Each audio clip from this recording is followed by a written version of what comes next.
আমাদের যে লোকসভা নির্বাচন সেই 2024 লোকসভা নির্বাচনে আমরা মানুষের ঘরে ঘরে যাচ্ছি।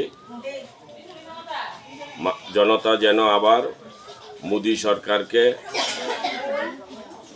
বেশি করে ভোট দিয়ে এবার যেন 400 সিটের উপর নিয়ে আমাদের মাননীয় নরেন্দ্র মোদিজি পুনরায় সরকার গঠন করতে পারে।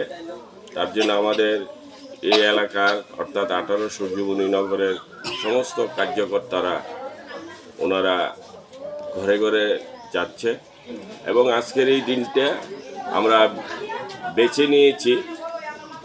আমাদের মাননীয় নরেন্দ্র মোদিজি উনি নিজেও আজকে এই নির্বাচনকে কেন্দ্র করে মানুষের ঘরে ঘরে যাবে, গিয়ে মানুষের সাথে কথা বলবে।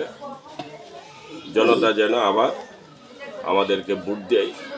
যেইভাবে আমরা জনতার জন্য আমাদের সরকার কাজ করেছে, বিভিন্ন ধরনের বেনিফিশিয়ারির মাধ্যমে গরিব মানুষদেরকে আজকে গরিবের যে যন্ত্রণা, সেই গরিবের যন্ত্রণা থেকে মাননীয় নরেন্দ্র মোদিজি মুক্তি দিয়েছে।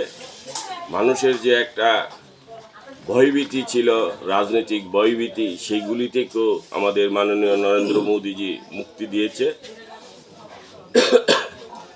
সেই জন্যে জনতা খুবই খুশি।